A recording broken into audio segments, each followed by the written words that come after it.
Hi, this is Bob Vide, owner of Bob's Little Sports Shop in Glasper, New Jersey. I've had the opportunity to travel in many foreign countries, and I've seen what happens to people when they lose their freedom. I wrote this poem. Give us freedom was the cry as they marched throughout the night.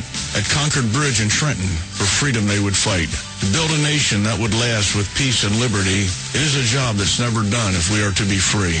They wrote a declaration to announce that we are free, then a constitution for all the world to see. But this is ink on paper. We must make it last. It must always be defended, and that is quite a task. Today the battle rages for freedom in our land.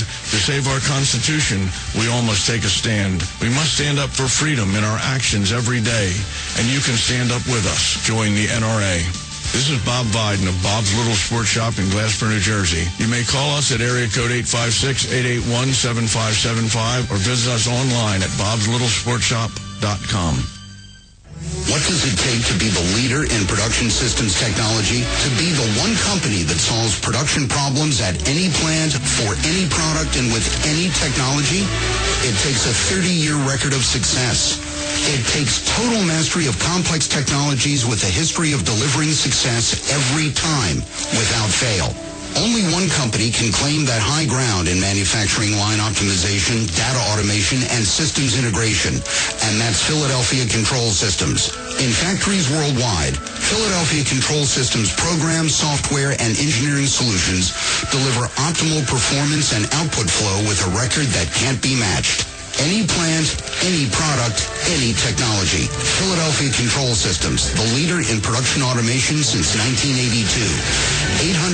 800-335-9811. PCS4automation.com. That's PCS, the number 4, automation.com. Oh, how I'm longing for the day when I'm back at Orchid Bay, where the silver water glistens in the sun. When is the last time you raced a small boat across wide open water? Tired of snow, traffic jams, cold weather? You need a refreshing change of scenery, a world away. The Bahama Islands have vacation rental homes and apartments. Enjoy spectacular nature in the Avacos Islands. Enjoy refreshing Caribbean beauty, fishing, snorkeling, scuba, the beach. www.enjoyabaco.com. That's A-B-A-C-O. Enjoyabaco.com. As I sail across the sea of Abaco, smiling 'cause I know only one more mile to go. Enjoyabaco.com. Now hear this.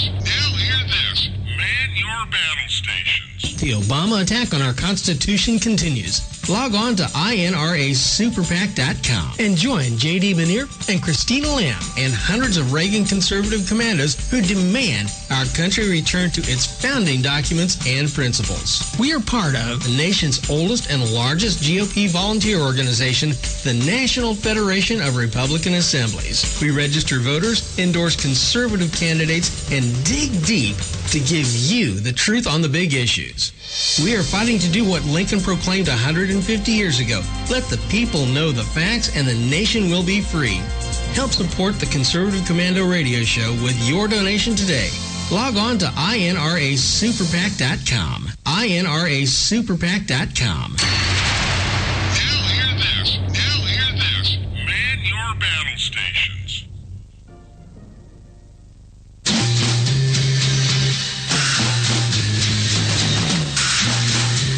From the East Coast to the West Coast and around the world on the Internet. We're coming to you live from the CCRS studios, WNJC 1360 and WIFI 1460. This is the Conservative Commandos Radio Show with your host, Rick Trader. The Conservative Commandos Radio Show, where the newsmakers go to be heard.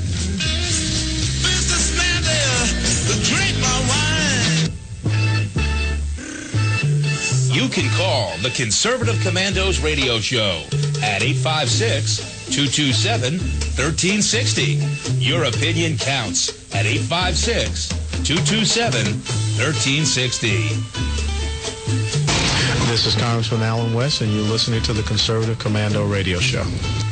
Welcome, everybody, and welcome, fellow patriots, and welcome once again to the Conservative Commandos Radio Show.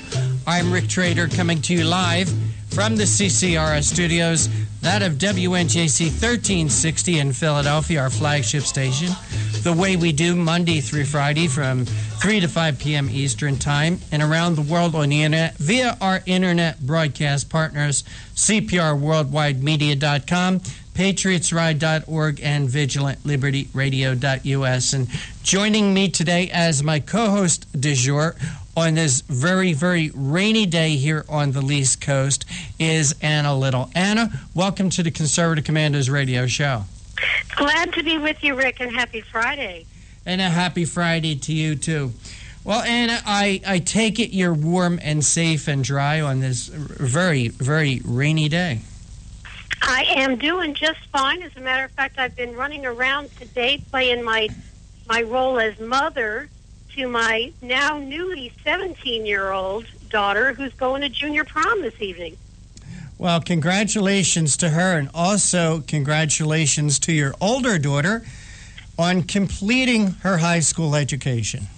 She actually completed her college education, Rick. Her college education. Okay. As a daughter, and she's going to NYU to do her master's. See, I was confusing your daughters. I knew the one daughter got accepted to NYU. I was thinking that was your younger daughter, but that is your elder daughter.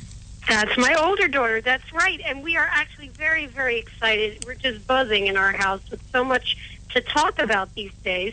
And, you know, it's been really fun today spending some time with my younger daughter, watching how grown up she is and seeing her get all dolled up for this party and this dance that she's going to this evening.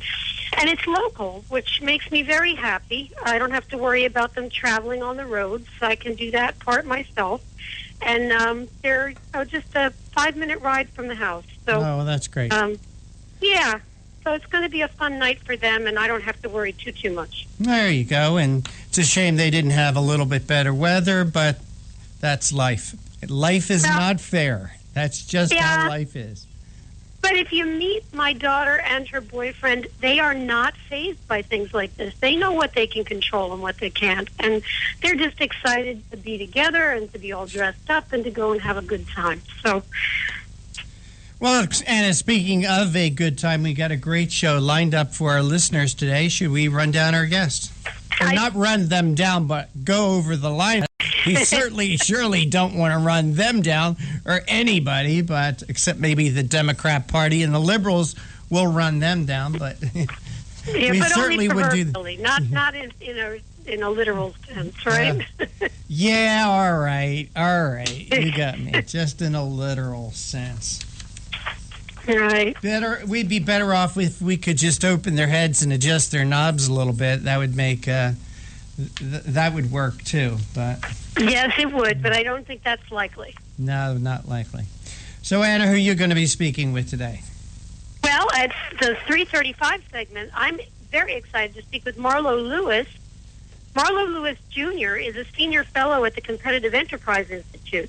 He writes about global warming, energy policy, and other public policy issues, and he had previously served as a director of external relations at the Reason Foundation in Los Angeles, California.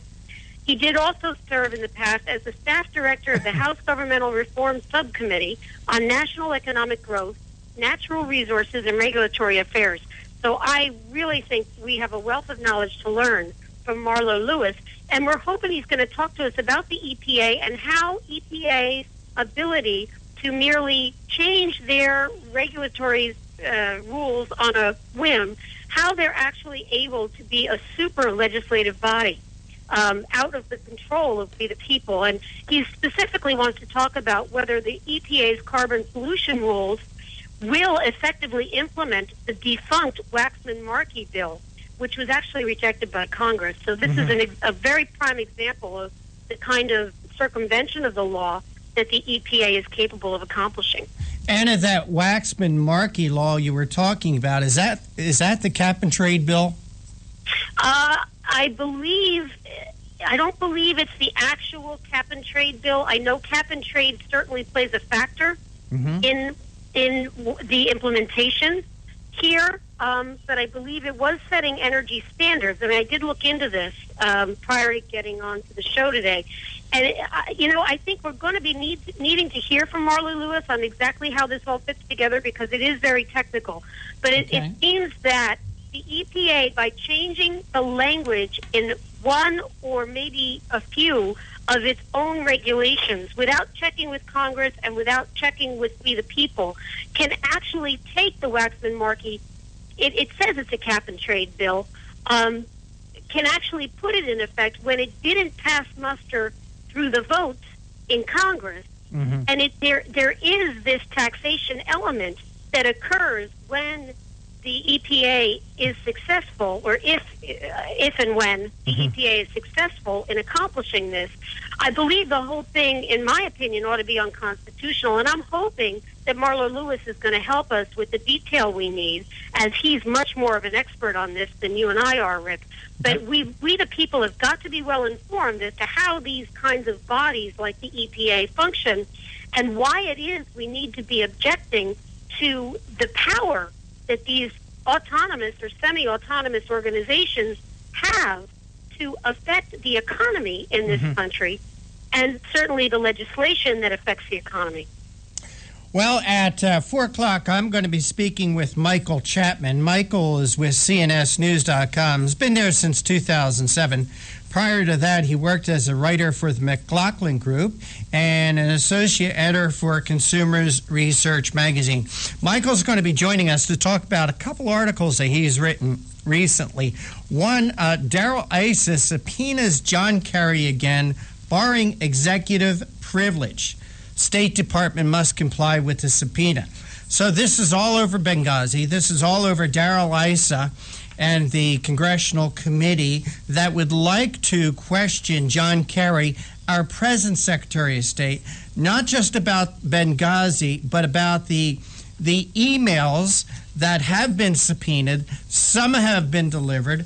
Others that weren't subpoenaed have been delivered. So we're going to talk with Michael about that. And also another interesting article, if we have time, that we want to get into with Michael is Reverend Franklin Graham, the son of the world-renowned evangelist Billy Graham, said that true followers of Christ can't endorse gay marriage regardless of what the president, the media, or the courts say. So we're going to get into a couple of interesting issues with Michael Chapman from CNSnews.com. And that ought to be a very lively discussion, Rick. So I know our listeners will be very pleased. And they're top issues. These are the agenda of the liberal progressive left. And they are attempting to make headway with these even as we speak. So it's very important that, shows like ours, like Conservative Commandos Radio Show, focus on these very important issues of the day, because it's the information we the people need to be discussing and also to be acting upon every day to combat the liberal progressive takeover of this government. Yep. And who are you going to be talking with at 3:30, Anna? Or 4:30, I should say, 4:35 to be exact. Right. In that segment, we're going to have the honor of speaking with Stacy Washington, who's a member of the National Advisory Council of the Project 21 Black Leadership Network. She has a radio program, Stacy on the Right, and she can be heard at KFTK St. Louis. She's also an Emmy-nominated television personality and popular public speaker, but she's also on Fox News channel, and I believe Glenn Beck's The Blaze. So, obviously she fits right in here at Conservative Commandos Radio Show. Indeed she does. She's going to be talking about education. Now, there's going to be a lot of excitement about this particular issue, too, because we are celebrating the 60th anniversary of Brown versus Board of Education desegregation decision. Jim Crow banished, but failing public schools are a crisis for many black youth, and that's the title of an article. It says vouchers and other alternatives to failing public schools needed for full equality of opportunity. So she's right up our alley on the subject of education and equality of opportunity for all children, no matter what their race or their national background. And, it seems to me that on this 60th anniversary, it is very much appropriate to revisit that discussion here on Conservative Commandos Radio Show and to talk about what has been accomplished and what truly has not been accomplished and what is needed to take us to the next level to actually accomplish the goals that were being discussed in that decision. A single court decision doesn't ever get the job done. It takes your vigilance on this issue and the continuing of the discussion. Yeah. Also, Anna, what we have to revisit is what Brown versus the Board of Education actually was. But hey, Anna, we are up against a break, and you are listening to the Conservative Commandos Radio Show with Anna Little and Rick Trader coming to you from the CCRS studios, that of WNJC 1360, our flagship station in Philadelphia, the way we do Monday through Friday from 3 to 5 p.m. Eastern Time, and around the world on the Internet via our Internet broadcast partners, CPRWorldwideMedia.com, PatriotsRide.org, and VigilantLibertyRadio.us. And don't forget, now you can hear the Conservative Commandos Radio Show anytime, day or night, by calling 832-999-1199. Call using your cell phone at no extra cost. Use up those mobile minutes. Please don't go away. Ann and I will be right back. Oh, how I'm longing for the day when I'm back at Orchid Bay, where the silver water glistens in the sun. When is the last time you raced a small boat across wide open water? Tired of snow, traffic jams, cold weather? You need a refreshing change of scenery, a world away. The Bahama Islands have vacation rental homes and apartments. Enjoy spectacular nature in the Abacos Islands. Enjoy refreshing Caribbean beauty, fishing, snorkeling, scuba, the beach. www.enjoyabaco.com. That's A-B-A-C-O. Enjoyabaco.com. As I sail across the sea of Abaco, smiling 'cause I know only one more mile to go. Enjoyabaco.com. What does it take to be the leader in production systems technology? To be the one company that solves production problems at any plant, for any product, and with any technology? It takes a 30-year record of success. It takes total mastery of complex technologies with a history of delivering success every time, without fail.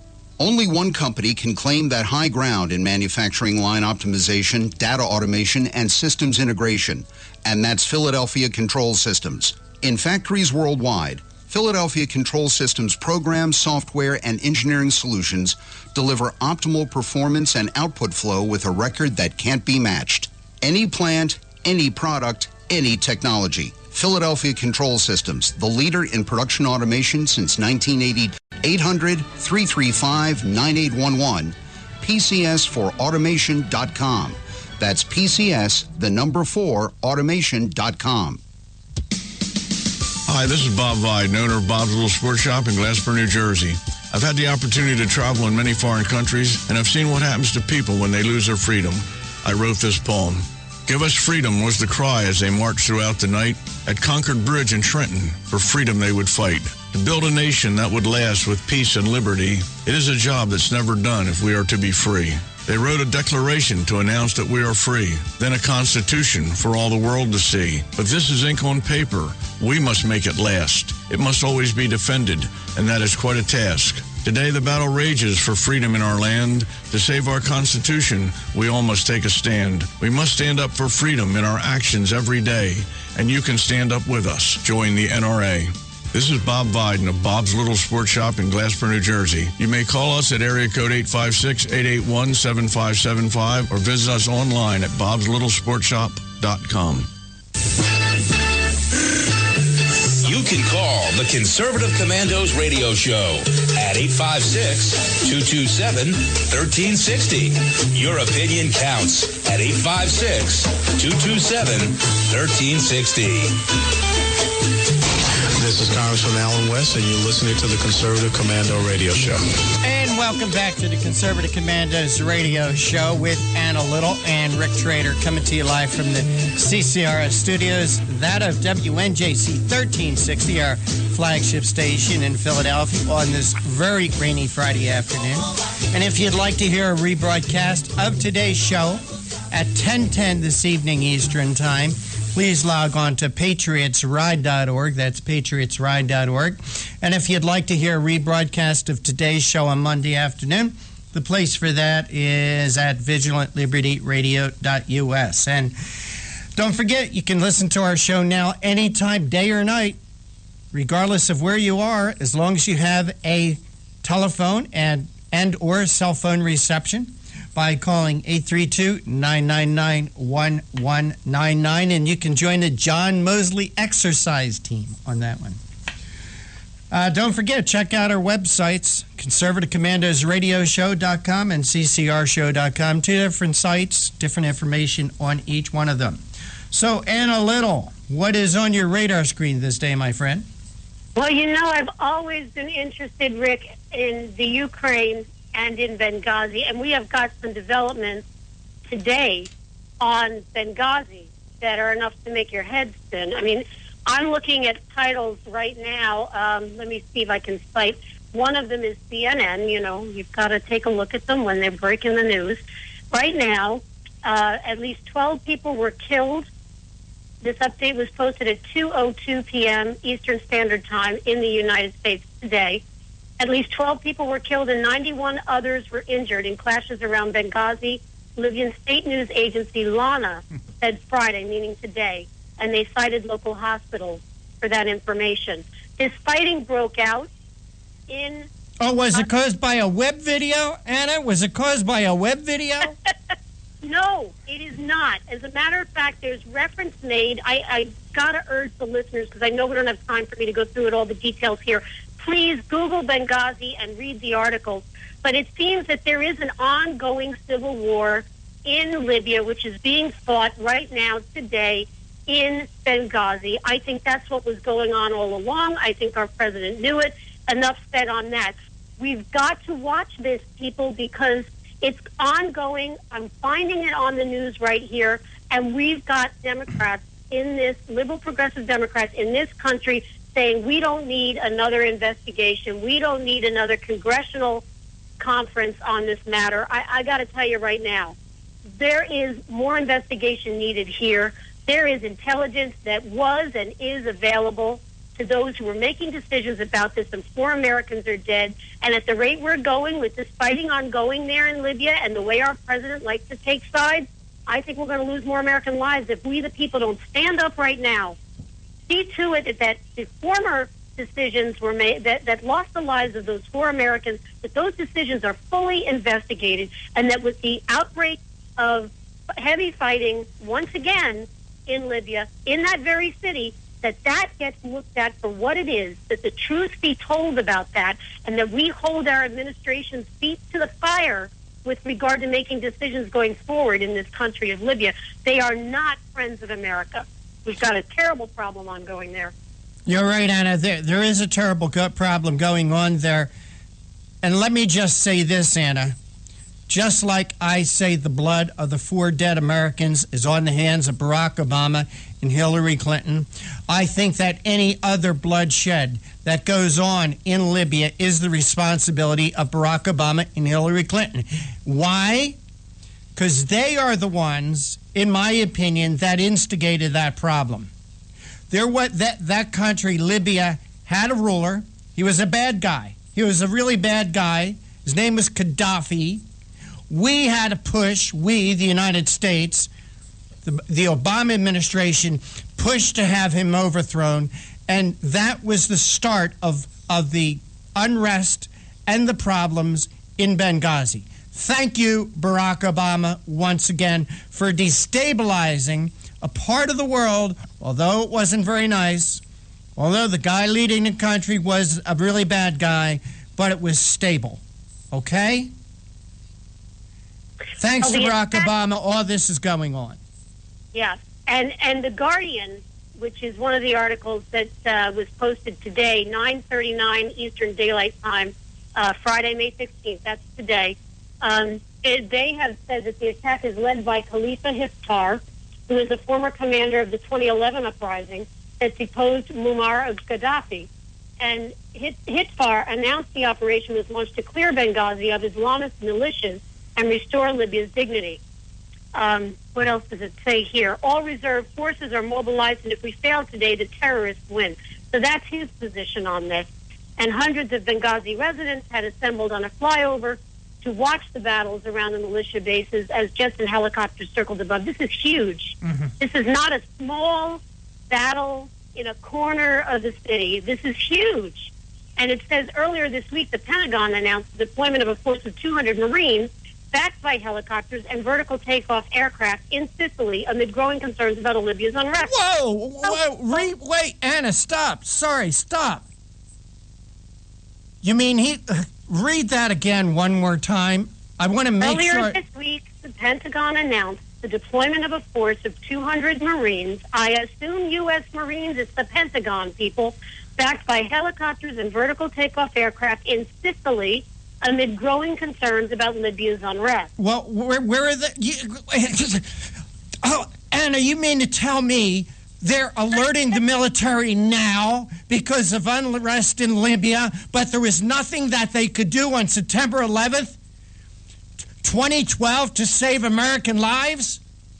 I'm telling you, I don't know exactly why or who authorized or what is going on, but I'm telling you what I'm reading. Oh, well, that infuriates me, Anna. The fact that now they're going to alert the military. When there's a civil war going on in Libya, but there was nothing that they could do on September 11th, 2012 to save the Americans, including our ambassador. There was nothing that they could do. In fact, our military was told to stand down. But now he's alerting the military? Well, John, give me something I want to hit. I am so aggravated right now. Okay. I'm sorry, Anna. That just infuriates me. Well, there is a fella named Chris Stevens who wrote the article. It's with The Guardian. It's online right now. Maybe he's a future guest for Conservative Commandos Radio Show. He can tell you what he does know from his research. But this is a very short article, but basically that's the information. We are in Libya, whether we the people know it or approve of it or not. And we were there earlier this week when the fighting broke out today. So we have advanced information, obviously, enough to move the Marines. So, we've got to stay on top of this, people, really. In the 1 minute we have left before break, I just want to touch on Ukraine. There is a little bit of hope over there, although obviously Russia's not moving. There's an article, I recommend it. It's from The Economist. It's online. You can Google Ukraine and you'll find it.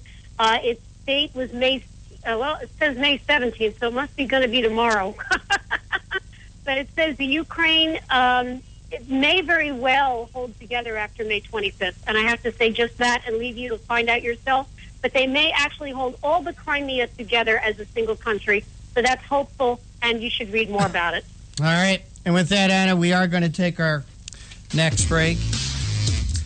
You're listening to the Conservative Commandos Radio Show with Anna Little and a very angry Rick Trader right now. Coming to you from the CCRS studios, that of WNJC 1360, our flagship station in Philadelphia, the way we do Monday through Friday from 3 to 5 p.m. Eastern Time and around the world on the Internet via our Internet broadcast partners, CPRWorldwideMedia.com, PatriotsRide.org, and VigilantLibertyRadio.us. And today's show is brought to you by the First Amendment, and it is protected by the Second. And don't we need protecting? Don't go away, Ann, and I'll be back with our first guest, Mario Lewis. What does it take to be the leader in production systems technology? To be the one company that solves production problems at any plant, for any product, and with any technology? It takes a 30-year record of success. It takes total mastery of complex technologies with a history of delivering success every time, without fail. Only one company can claim that high ground in manufacturing line optimization, data automation, and systems integration, and that's Philadelphia Control Systems. In factories worldwide, Philadelphia Control Systems programs, software, and engineering solutions deliver optimal performance and output flow with a record that can't be matched. Any plant, any technology. Philadelphia Control Systems, the leader in production automation since 1982. 800-335-9811. PCS4automation.com. That's PCS, the number 4, automation.com.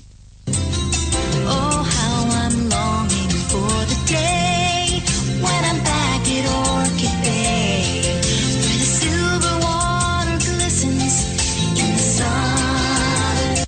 When is the last time you raced a small boat across wide open water?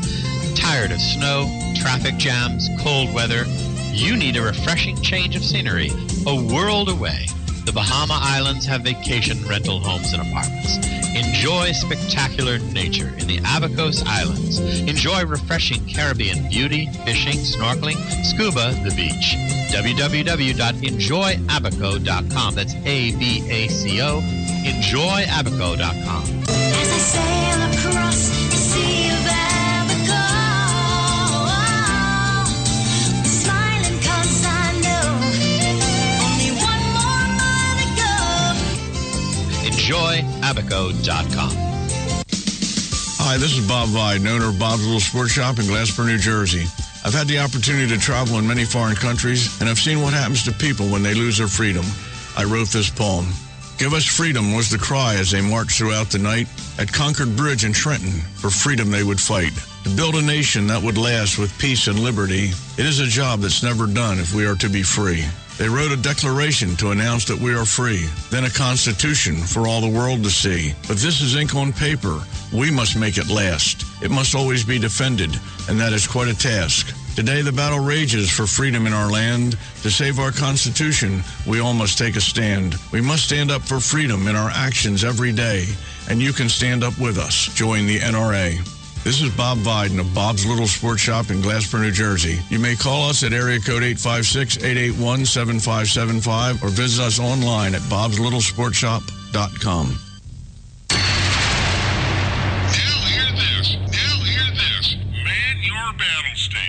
The Obama attack on our Constitution continues. Log on to INRASuperPAC.com and join J.D. Manier and Christina Lamb and hundreds of Reagan conservative commandos who demand our country return to its founding documents and principles. We are part of the nation's oldest and largest GOP volunteer organization, the National Federation of Republican Assemblies. We register voters, endorse conservative candidates, and dig deep to give you the truth on the big issues.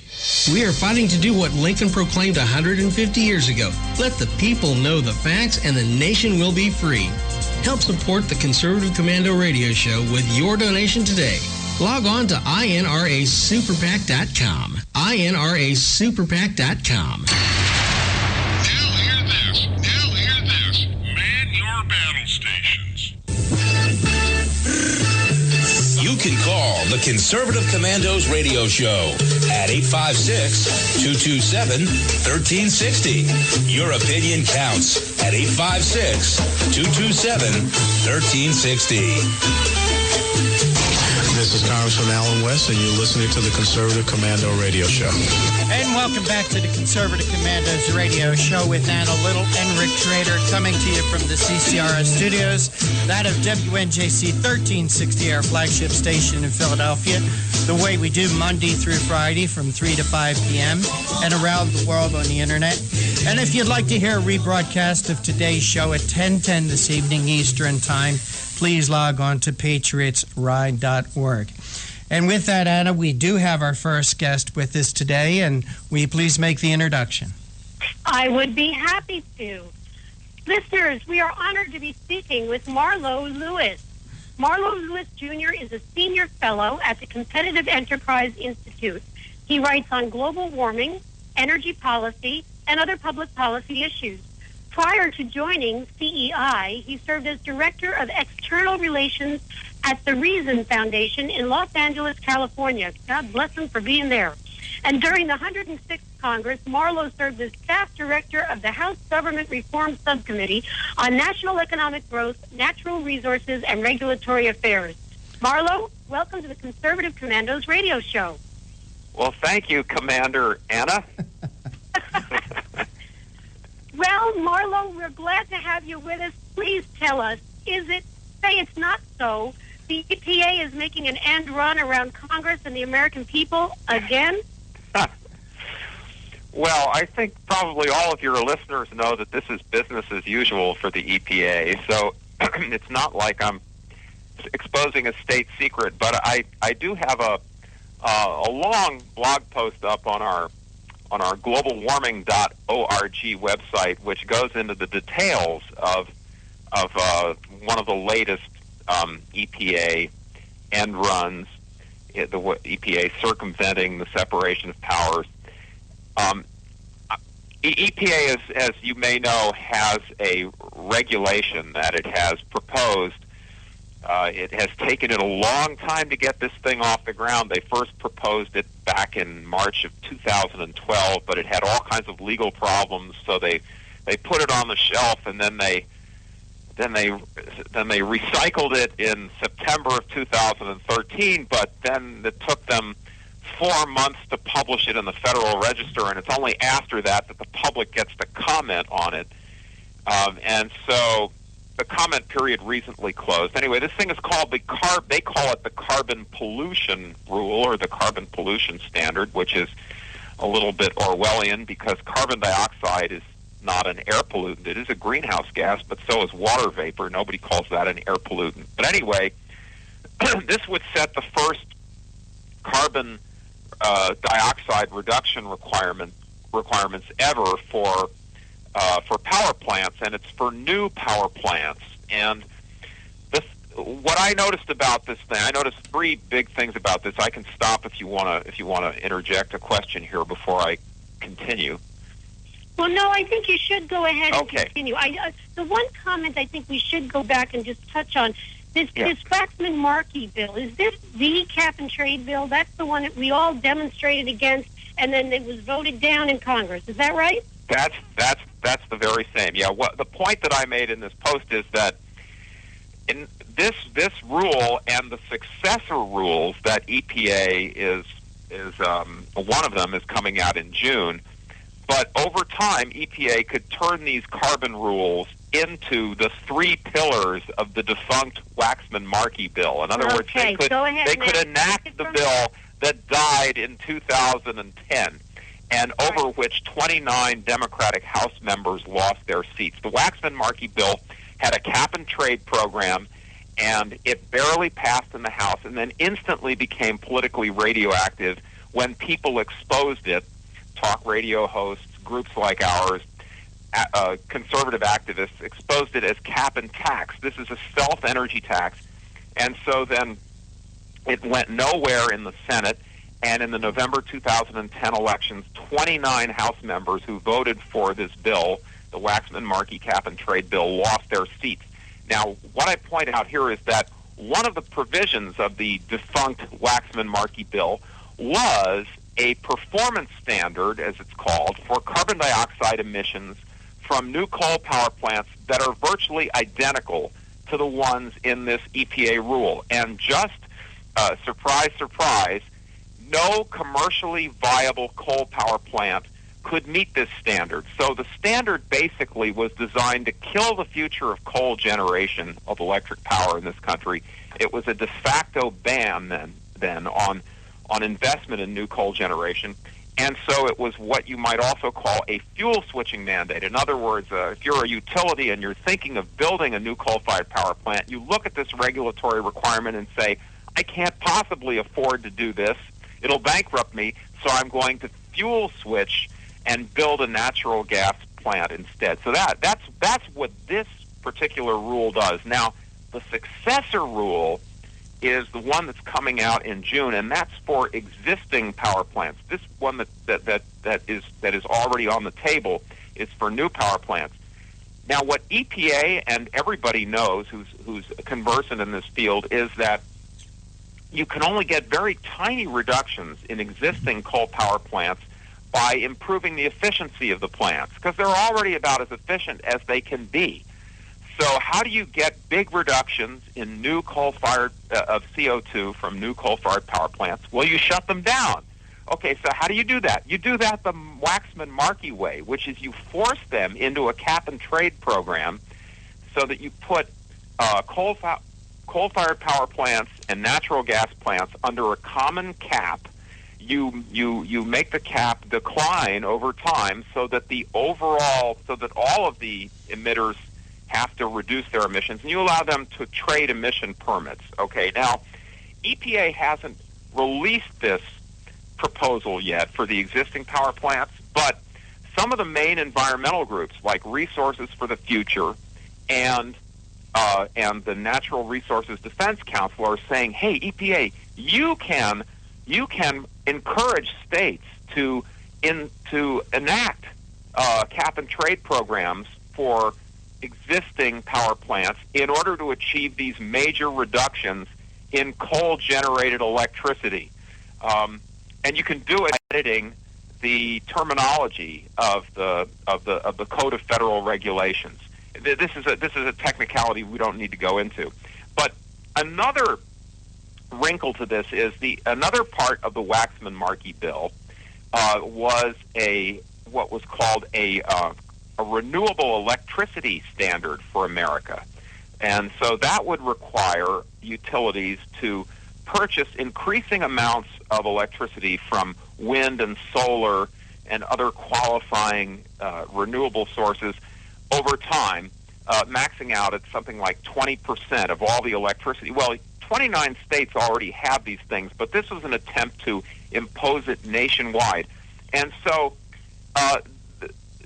what I also realized was that one of the main environmental advocates who was behind the big Supreme Court case on global warming, Massachusetts versus EPA, he actually had a blog post back in 2008 saying, hey, you know, these performance standards for carbon dioxide from power plants, what you ought to do is first set them at a level where you can't build a new coal plant. Okay, that's what EPA is doing now. But then you should ratchet it down so that even you can't even build a new natural gas power plant unless the plant is somehow combined with a renewable source like like solar or wind. And so that's where I think EPA is headed, or it could be headed. So in other words, EPA, if it follows the recommendations of these environmental groups, and of course, you know, if you look at EPA, it's kind of like a revolving door with these environmental groups, and they're all allied together, and they're all pulling for the same objective. This is what EPA might do next. It might interpret its regulations as to allow the states to comply with them through cap-and-trade programs like Waxman-Markey, but also through renewable electricity mandates like Waxman-Markey, because the new rule, the rule for new power plants already duplicates what Waxman-Markey had in its bill in order to prevent any new coal-fired power plants from being built. So that's my spiel, as close to an elevator speech as I can give. Well, you know, that was a really good elevator speech because it fit right into our segment, and we're coming right up on break now. Marlo Lewis, I want you to hold on through this break, just a couple of minutes, and we'll come right back to this because I am obviously incensed by this possibility of the EPA circumventing our Congress and the American people, the separation of powers, and I want to talk to you about it more. Listeners, we're going to break right now. We are coming to you live from the CCRS studios, WNJC 1360, our flagship station in Philadelphia, and around the world on the Internet. We're very proud of our new Internet broadcast partners, CPRWorldwideMedia.com, PatriotsRide.org, and VigilantLibertyRadio.us. And we would like you to check out our websites over the break. Those are CCR.com and ConservativeCommandosRadioshow.com. We're speaking with Marlo Lewis, and we are going to come right back to him after the break. Oh, how I'm longing for the day when I'm back at Orchid Bay, where the silver water glistens in the sun. When is the last time you raced a small boat across wide open water? Tired of snow, traffic jams, cold weather? You need a refreshing change of scenery, a world away. The Bahama Islands have vacation rental homes and apartments. Enjoy spectacular nature in the Abacos Islands. Enjoy refreshing Caribbean beauty, fishing, snorkeling, scuba, the beach. www.enjoyabaco.com. That's ABACO. Enjoyabaco.com. As I sail across the sea of Abaco, smiling 'cause I know only one more mile to go. Enjoyabaco.com. Hi, this is Bob Viden, owner of Bob's Little Sports Shop in Glasper, New Jersey. I've had the opportunity to travel in many foreign countries, and I've seen what happens to people when they lose their freedom. I wrote this poem. Give us freedom was the cry as they marched throughout the night. At Concord Bridge in Trenton, for freedom they would fight. To build a nation that would last with peace and liberty, it is a job that's never done if we are to be free. They wrote a declaration to announce that we are free, then a constitution for all the world to see. But this is ink on paper. We must make it last. It must always be defended, and that is quite a task. Today the battle rages for freedom in our land. To save our Constitution, we all must take a stand. We must stand up for freedom in our actions every day, and you can stand up with us. Join the NRA. This is Bob Viden of Bob's Little Sports Shop in Glasper, New Jersey. You may call us at area code 856-881-7575 or visit us online at bobslittle.sportshop.com. You can call the Conservative Commandos radio show at 856-227-1360. Your opinion counts at 856-227-1360. This is Congressman Alan West, and you're listening to the Conservative Commando Radio Show. And welcome back to the Conservative Commandos Radio Show with Anna Little and Rick Trader. And if you'd like to hear a rebroadcast of today's show at 10:10 this evening Eastern Time, please log on to patriotsride.org. That's patriotsride.org. And don't forget, you can now hear our show anytime, day or night, from any phone by calling 832-999-1199. Now, there's no extra charge for this call, so if you call from a phone where you have unlimited access, there you go. You're in like Flynn. And our guest this segment from the Competitive Enterprise Institute, where he's a senior fellow, is Marlo Lewis. And we're talking with Marlo about an article that he wrote. Will EPA's carbon pollution rules implement the defunct Waxman-Markey bill? Marlo, thanks for holding through the break. We appreciate your time. Oh, I'm glad to be with you. Well, Marlo, you know, I'm sitting here listening to you, talking with Anna about what's possibly is going to happen with the coal fire plants and everything, and it reminded me of something that I heard, I think it was back in 2008, when Barack Obama was being interviewed by the San Francisco Chronicle, and he said, quoting Barack Obama, "Under my plan of cap-and-trade system, electricity rates would necessarily skyrocket.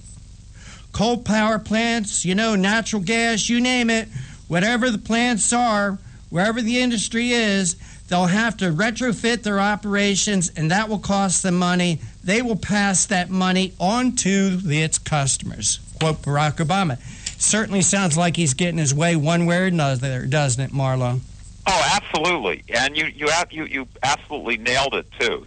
He said, under my plan of a cap and trade program, your electricity rates would necessarily skyrocket. And then he also said, people will be free to build a new coal-fired power plant. It's just that it will bankrupt them. And so yeah. And then after the defeat of cap and trade, which occurred on Election Day 2010, the day after that, Barack Obama had a press conference in which he said cap and trade was never the objective. It was just a means to an end.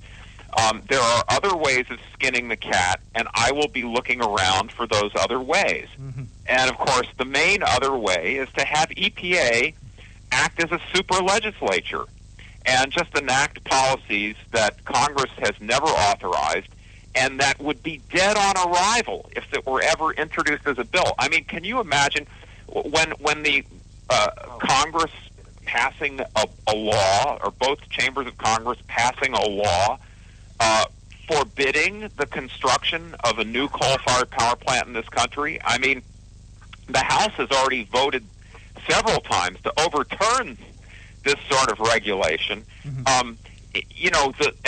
I mentioned earlier, this performance standard for carbon dioxide, which effectively prohibits any new coal-fired power plant from being built commercial.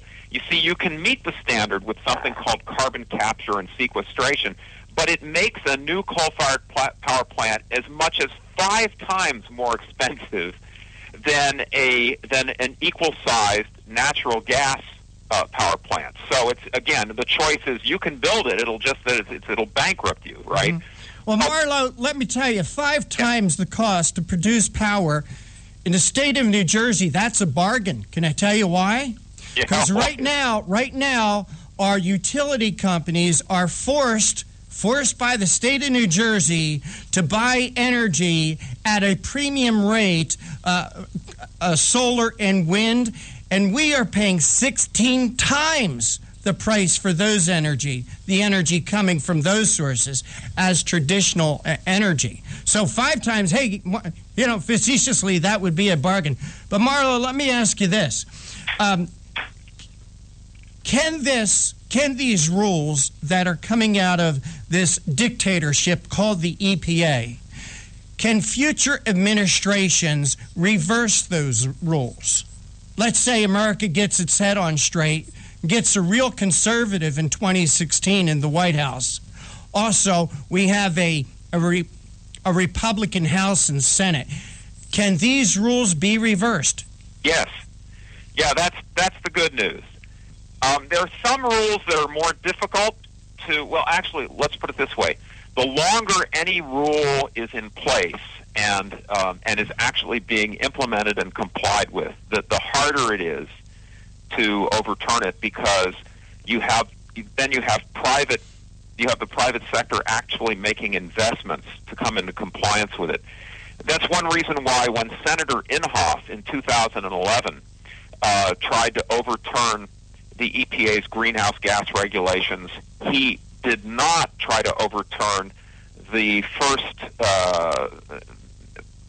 tranche of auto efficiency standards and fuel economy standards, because by that point the auto industry had already invested in complying with it. But yeah, basically anything can be overturned by a new president and a new Congress, and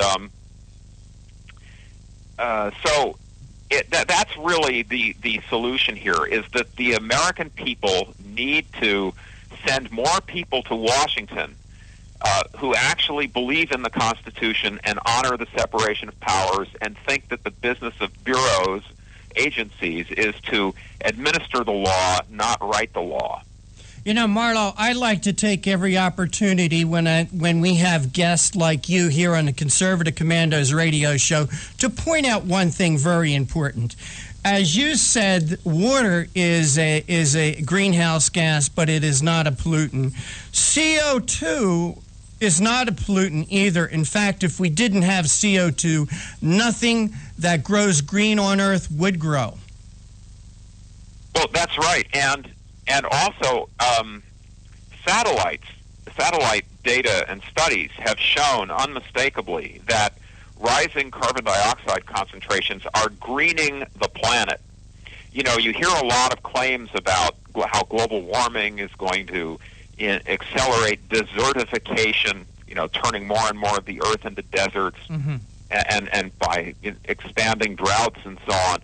But what the satellites are showing is something quite different.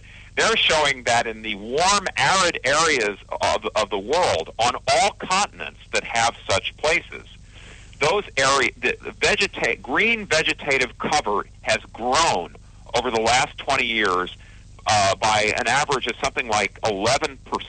That is really significant. That's a lot of real estate that is green today that wasn't, only 2 decades ago. And after looking at all of the other possible confounding factors that might be at work, the scientists concluded it's the carbon dioxide fertilization effect. And of course, with the greening of the earth is going on thanks to carbon dioxide. And because of increase in world populations, I think we need all the food and all the green we can get. Hey, Marlo, you know, on a very nice day a couple of weeks ago, my bride and I, we went down to the Jersey Shore, to Somers Point, New Jersey, right on the bay there. We bought a pizza at our favorite pizza shop, and we had a picnic right out there in a little park in Somers Point, New Jersey called Kennedy Park. Now, just to the right of where we were having our pizza, maybe less than a mile away, was the Beasley Point generating station. Now, they burn coal there at Beasley Point, but figuratively, in the shadow of that, we were able to enjoy a pizza picnic on a beautiful day. And Marlo, I saw nothing black and ugly coming out of that smokestack. Yeah. No, I mean, the air quality keeps getting better and better, and you know, sometimes you see these pictures of what look like black smoke, what looks like black smoke coming out of the smokestack of a coal-fired power plant. But in just about, in every case, if it's a picture of a modern plant, what you're looking at is steam. You're looking at the water from the cooling tower. Mm-hmm. You know, you're looking at water vapor, and especially if you photograph it at sunset, it looks very black and ominous and dirty. But it's just water vapor. And Al Gore did this in An Inconvenient Truth. This is when Al, I think, he was one of the first to popularize this term carbon pollution. And so when he talked about carbon dioxide, he called it carbon pollution, and he showed a picture of a smokestack, or, you know, what we call smokestacks, and it looked just like something out of a painting of the Inferno.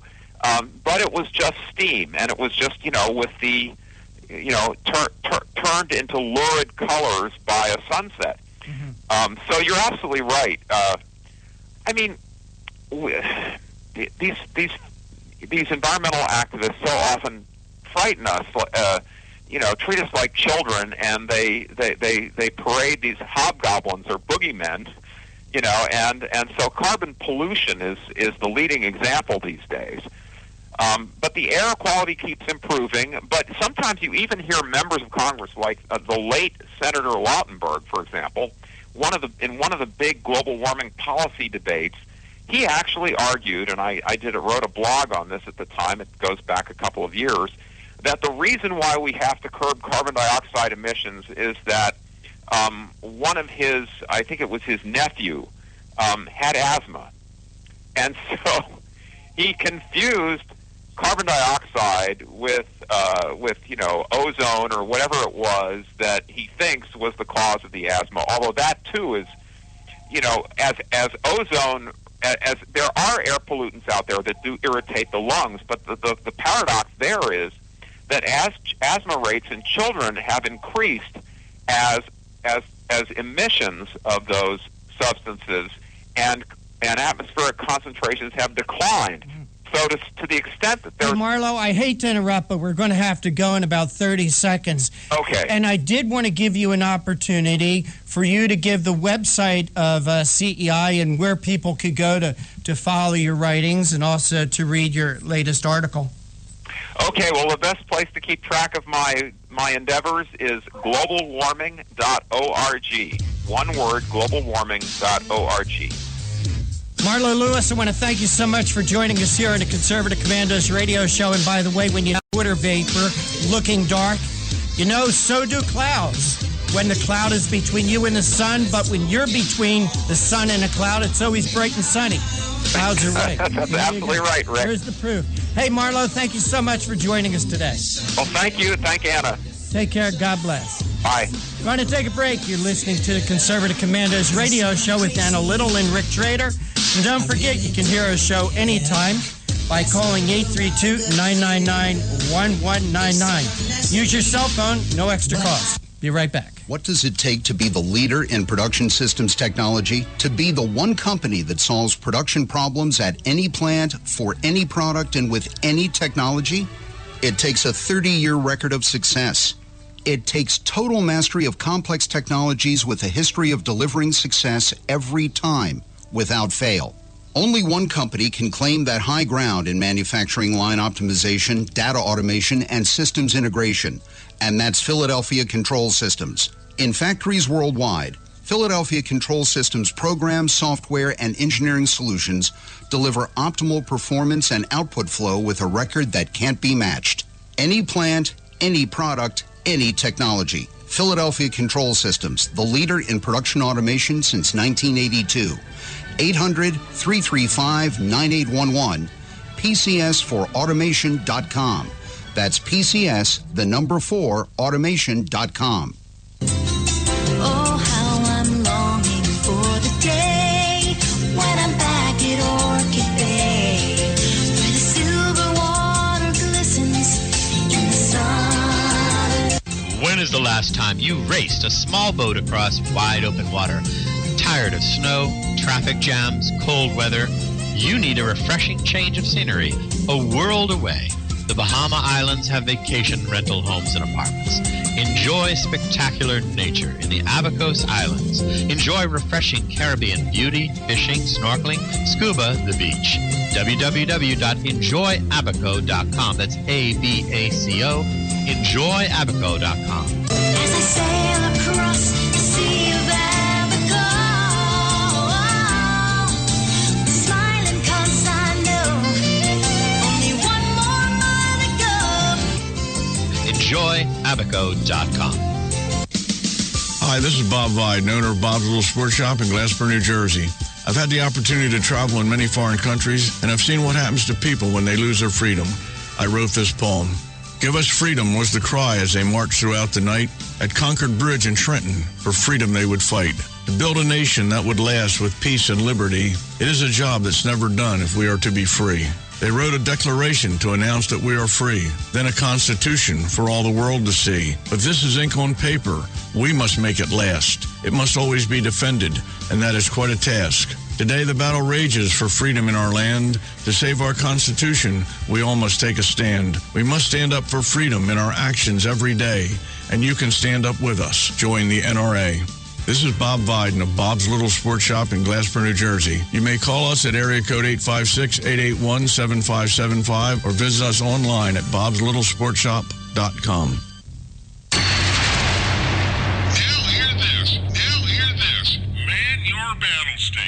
The Obama attack on our Constitution continues. Log on to INRASuperPAC.com and join J.D. Manier and Christina Lamb and hundreds of Reagan conservative commandos who demand our country return to its founding documents and principles. We are part of the nation's oldest and largest GOP volunteer organization, the National Federation of Republican Assemblies. We register voters, endorse conservative candidates, and dig deep to give you the truth on the big issues. We are fighting to do what Lincoln proclaimed 150 years ago. Let the people know the facts and the nation will be free. Help support the Conservative Commando Radio Show with your donation today. Log on to INRASuperPAC.com. INRASuperPAC.com. Now hear this. Man your battle stations. You can call the Conservative Commandos Radio Show at 856-227-1360. Your opinion counts at 856-227-1360. This is Congressman Alan West, and you're listening to the Conservative Commando Radio Show. And welcome back to the Conservative Commandos Radio Show with Anna Little and Rick Trader, coming to you live from the CCRS studios, that of WNJC 1360, our flagship station in Philadelphia, the way we do Monday through Friday from 3 to 5 p.m., and of course around the world on the internet. And our next guest joining us today is Michael Chapman. Michael joined CNS News in 2007. He's worked as a writer for the McLaughlin Group, associate editor of Consumers Research Magazine, associate editor for Human Events, editorial writer and national issues reporter for Investors Business Daily, and editorial director of the Cato Institute. Michael's reporting has been cited or published in the Wall Street Journal, New York Times, LA Times, New York Post, and I can go on and on and on. But Michael, welcome back to the Conservative Commandos radio show. Hello, it's great to be on the show. Great to have you with us. And Michael, we've asked you to join us to talk about an article that you wrote in CNSnews.com. ISIS subpoenas carry again, bearing executive privilege. State Department must comply. Michael, you start out this article by saying the House Oversight and Government Reform Committee issued new subpoenas today for State Department Secretary John Kerry to testify about the release of documents on the Benghazi terrorist attack, saying the State Department was engaging in slippery tactics and now trying to offer, quote, a more appropriate witness to testify in place of Kerry. The committee also said that barring a claim of, quote, executive privilege, the State Department was legally obligated to comply with the subpoena. Now, Michael, gotta say something, get your comment about it. Something my mother told me a long time ago, that if you don't have anything to hide nothing. But it seems like, as you say here in your article, the State Department is being very slippery on this. Right, and in fact, the word slippery tactics are in quotes because they come from the Oversight Committee Chairman, Darrell Issa. Mm-hmm. He put out a statement yesterday on this issue when he was announcing the second subpoena for Kerry, and he talked about some of the actions by the State Department, and he called them slippery tactics. But I think you're quite, and they have all the reason to state, as you put it, if you have nothing to hide, then don't hide, because the State Department, I mean, it's a fact that they've been very, very, very slow in releasing correspondence, emails, and documents related to Benghazi, which happened, as you know, on September 11th, 2012, was a year and a half ago now. One of the subpoenas issued back in August of 2013, they did release some documents to the committee, the State Department did, but then just a couple weeks ago in mid-April, after a lawsuit of Freedom of Information Act lawsuit was filed to get some emails, they released them, and they sent them on to the committee and saying, here's some additional material pursuant to your subpoena from last August.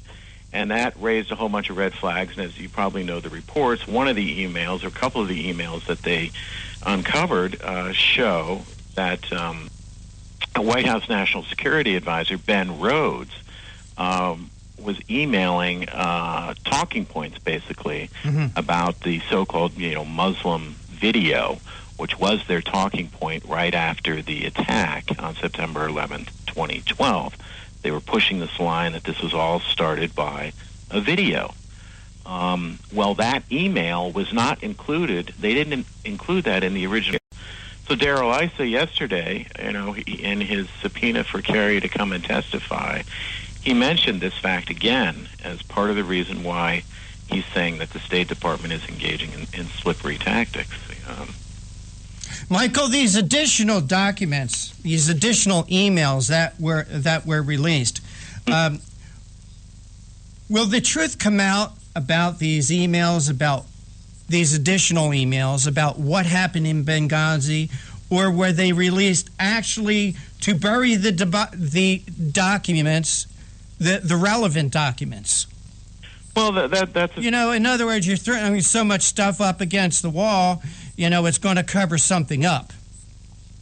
Well, it's a very good question, and, we don't know what we don't know, so to speak. They could be releasing things very selectively in order to, as a smokescreen, divert attention. But there is a House Select Committee now, right, that's been set up with Trey Gowdy from South Carolina, who's going to head up the committee, and he's a pretty aggressive investigator and former prosecutor, and he's been very outspoken about this issue, and I think he knows it very well, and I think we will get to some more of what is the truth, what are the facts about Benghazi. Will we get to all of it? Well, we're just going to have to wait and see. Right. They have stonewalled the committee, one of these committees, which is ICE's committee. There have been several committees that have held hearings. He's held hearings on this. He's had to subpoena the State Department 3 times to get materials on this. This event, happened September of 2012. Right. And no one has been brought to justice. 4 Americans were killed, including our own ambassador. Mm-hmm. And it's in my view, it's outrageous. And I think, Daryl Issa, has every reason to be impatient with the State Department, because a couple weeks ago, they said that John Kerry said that he would cooperate. He would be cooperative, and the implication was that he might testify. Well, now, according to ISA, the State Department is suggesting that another witness might be more appropriate for the committee to talk about. Maybe they're right, Michael. Maybe there is a more appropriate witness, and maybe that witness should be Hillary Clinton. Just saying. But absolutely. Yeah, Michael. You write in your article here, and the summary ones carried to testify about the State Department's noncompliance with the 3 subpoenas for documents related to the terrorist attack in Benghazi. Is this State Department trying to cover up for the last State Department and that of Secretary of State Hillary Clinton, and also at the same time protecting Barack Obama? Or is John Carney and Kerry in this State Department covering up for their cover-up? I mean, where are the layers separating here? Well, I tell you, I think what's really solid and what someone can hang on to as a fact that reveals political motivations in this, and strong political motivations, are the talking points about the video. Mm-hmm. You had the attack, and then 2 days later, Jay Carney himself was stating that this was sparked by an anti-Muslim video. Hillary Clinton, when she went up to, I forget which air base it was, when they flew in the bodies of the 4 Americans who Stover in Delaware. She stated that, we're going to get to the bottom of this. It was horrible that it was started by this terrible video. Mm-hmm. That was the line. And then Ambassador Susan Rice goes on television, 5 different shows, pushes that line that it's a video. And then this was right a couple weeks before the election. That was in mid to late September. You had the November elections. And after the elections, things started to break down a little bit, and they started to change their story. And then as more information came out, the line was that the point about the video was provided by the CIA. That is what the White House was claiming. Jay Carney was saying this information was provided to us by the CIA, and we went with the best information we had at the time, and that's what we had.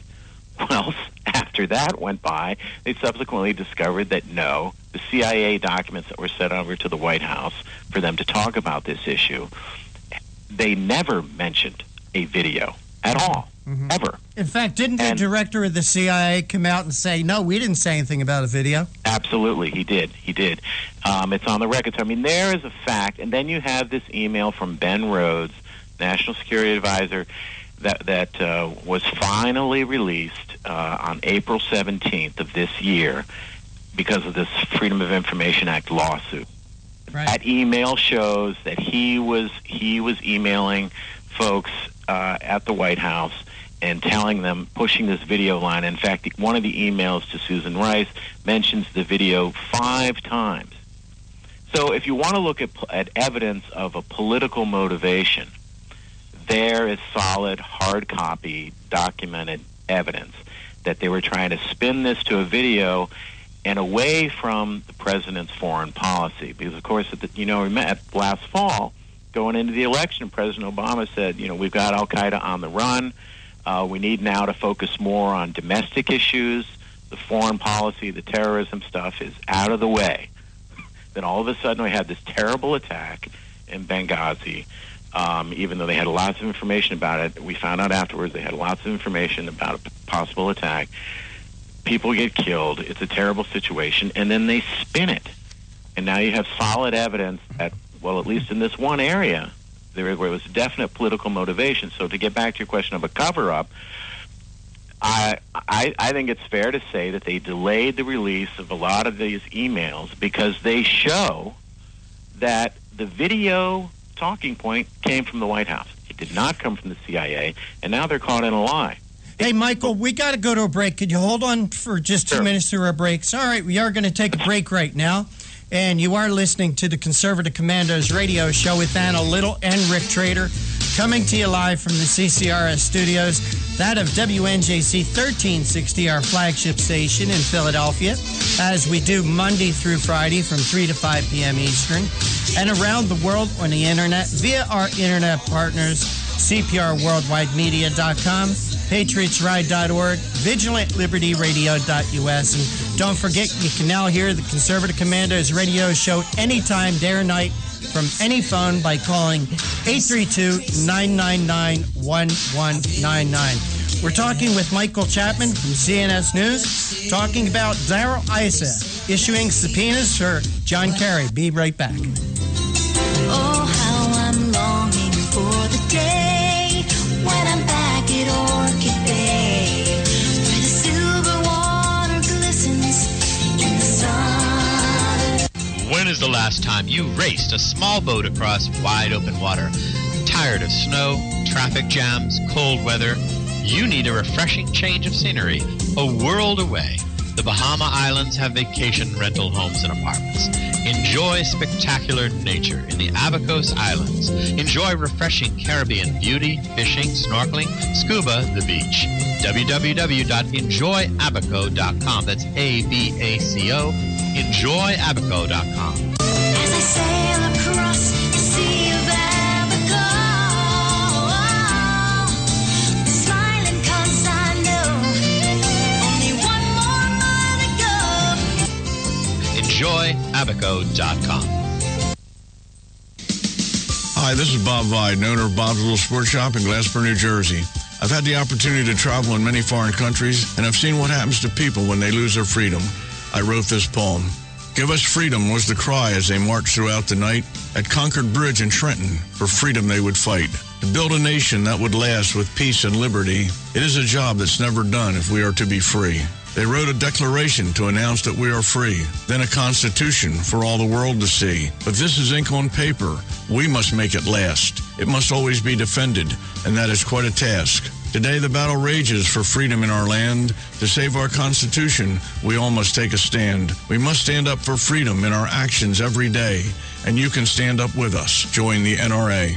This is Bob Viden of Bob's Little Sports Shop in Glasper, New Jersey. You may call us at area code 856-881-7575 or visit us online at bobslittlesportshop.com.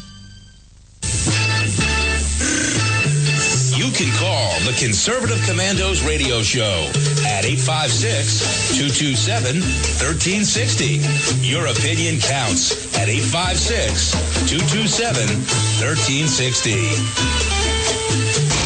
This is Congressman Alan West, and you're listening to the Conservative Commando Radio Show. Welcome back to the Conservative Commandos radio show with Anna Little and Rick Trader. And if you'd like to hear a repeat broadcast of today's show at 10:10 this evening, please log on to patriotsride.org. That's patriotsride.org. And you can also hear a repeat broadcast of today's show on Monday afternoon at vigilantlibertyradio.us. And don't forget, you can hear our show anytime, day or night, by calling 832-999-1199. And our guest this segment is Michael Chapman from CNS News. We're discussing Michael's article that he has up there. ISA subpoenas Kerry again, bearing, quote, executive privilege, State Department must comply. Well, Michael, how can Congress force the State Department to comply at this point with these subpoenas? Well, they have subpoena power, and we're going to have to see what happens with this select committee and who they call as witnesses. And will this select committee have teeth? Well, in other words, can they call up some law enforcement officer and say, "Hey, we issued a subpoena"? Michael, have you ever been subpoenaed into a trial? No, I haven't. Well, if you're no, you surely don't. But if you are, and if you don't comply, they can send the law after you to lock you up, hold you in contempt of court. So what I would like to know is, this committee, is it going to have those kind of teeth? Well, as far as we know, they could do that, and as you know, Lois Lerner was voted, I believe it was 2 weeks ago, was voted in contempt of Congress. Mm-hmm. And John Boehner, Speaker of the House, has the authority to call up the police to arrest her, but he said he wasn't going to do that. I don't know why. Well, that's just why. You mentioned, you have the reason why when you mention his name, John Boehner. That's why, Michael. Sorry to... Well, that may be true. I mean, some people are disappointed in Boehner. Trey Gowdy is he's a different person. I think he is. And the committee, he's in charge. He's the chairman. So we'll see. But as far as I know, they do have that authority. They have all the authority that the committee grants them, and they can issue subpoenas, and they can call in law enforcement to have things done. We'll just have to see how it unfolds. Yeah. Hey, Michael, on the other line, I do have my co-host today, Anna Little, joining us, and Anna, I know you want to get into this conversation.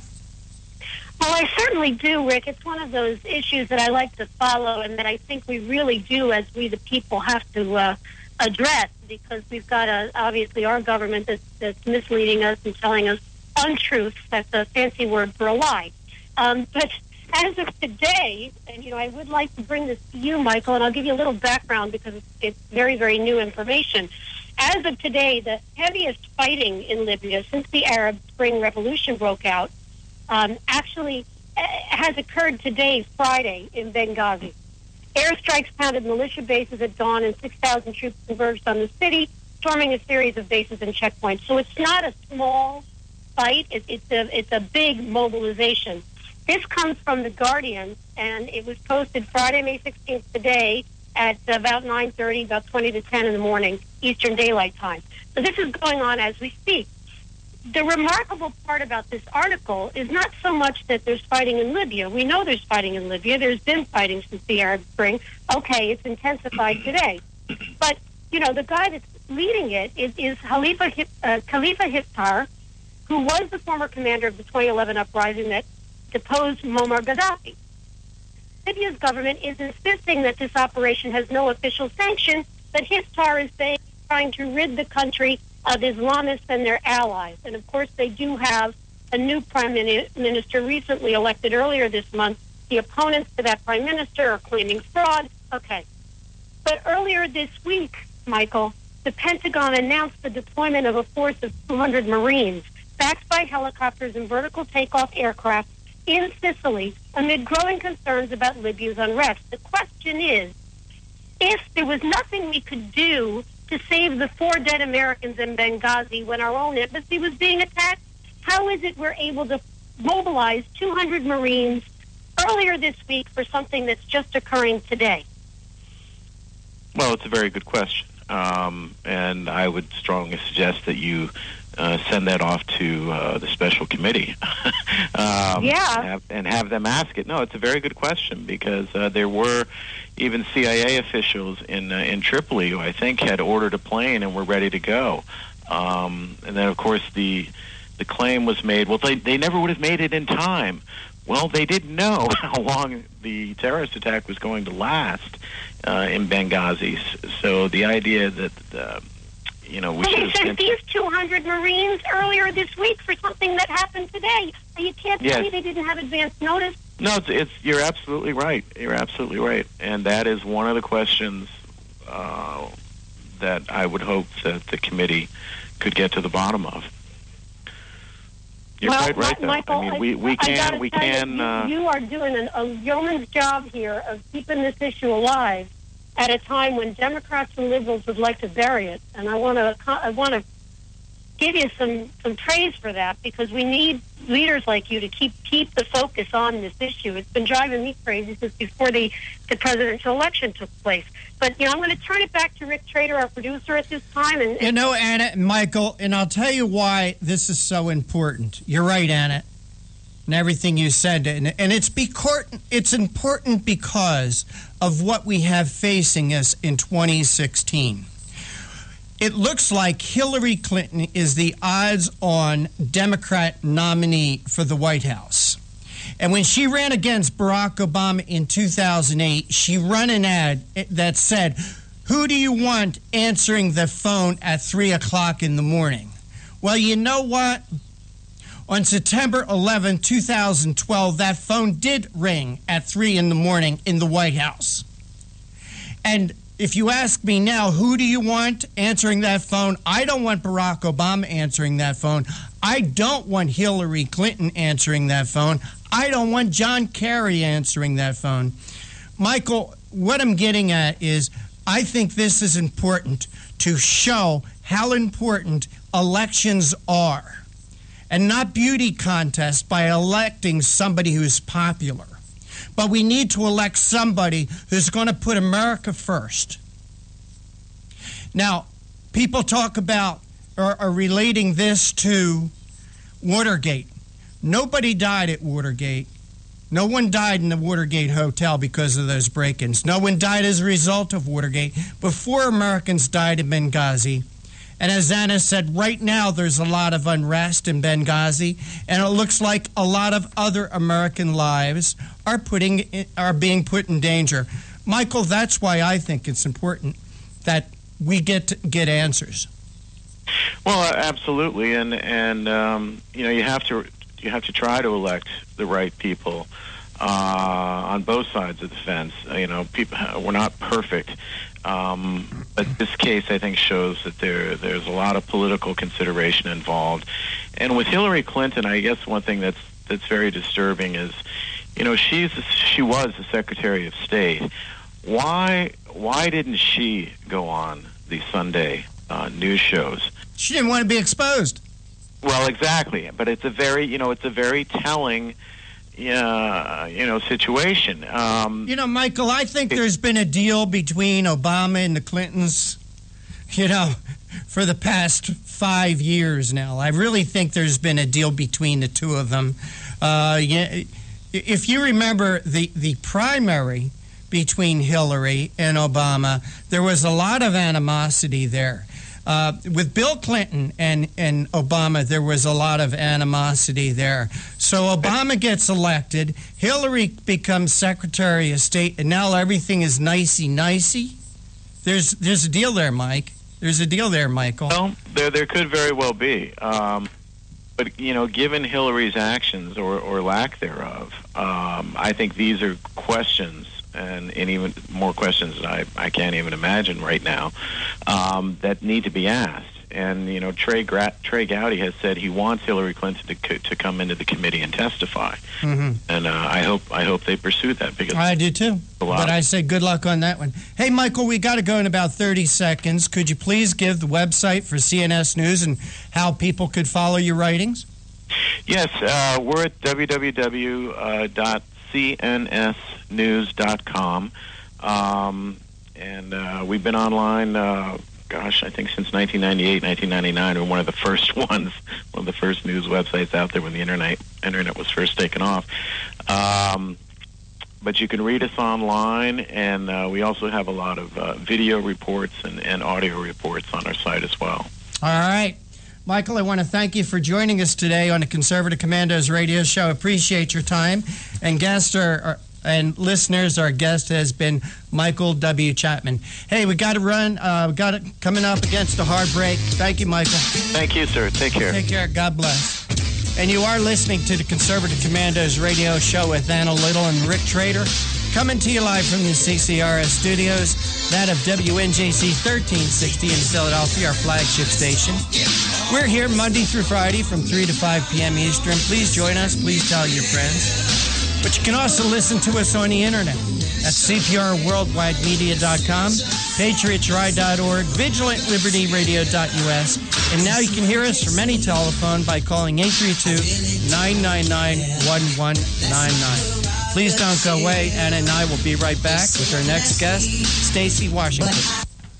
What does it take to be the leader in production systems technology? To be the one company that solves production problems at any plant, for any product, and with any technology? It takes a 30-year record of success. It takes total mastery of complex technologies with a history of delivering success every time, without fail.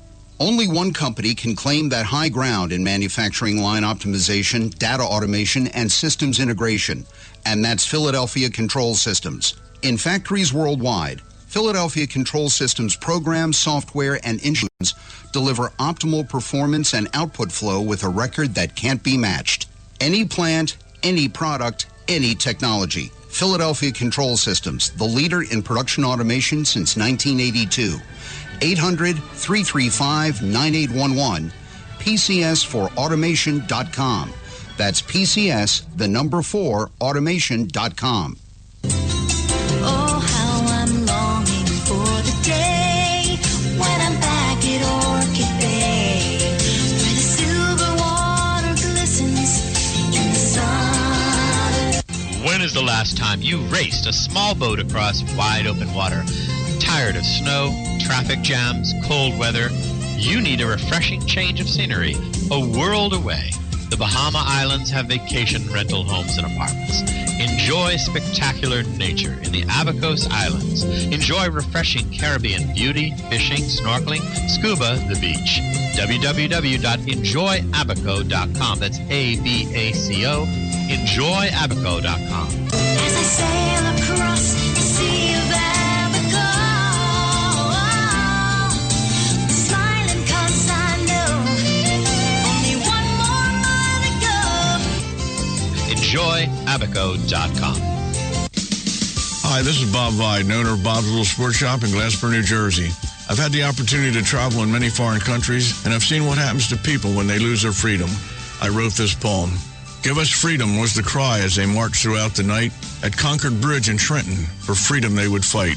To build a nation that would last with peace and liberty, it is a job that's never done if we are to be free. They wrote a declaration to announce that we are free, then a constitution for all the world to see. But this is ink on paper. We must make it last. It must always be defended, and that is quite a task. Today the battle rages for freedom in our land. To save our Constitution, we all must take a stand. We must stand up for freedom in our actions every day, and you can stand up with us. Join the NRA. This is Bob Viden of Bob's Little Sports Shop in Glasper, New Jersey. You may call us at area code 856-881-7575 or visit us online at bobslittlesportshop.com.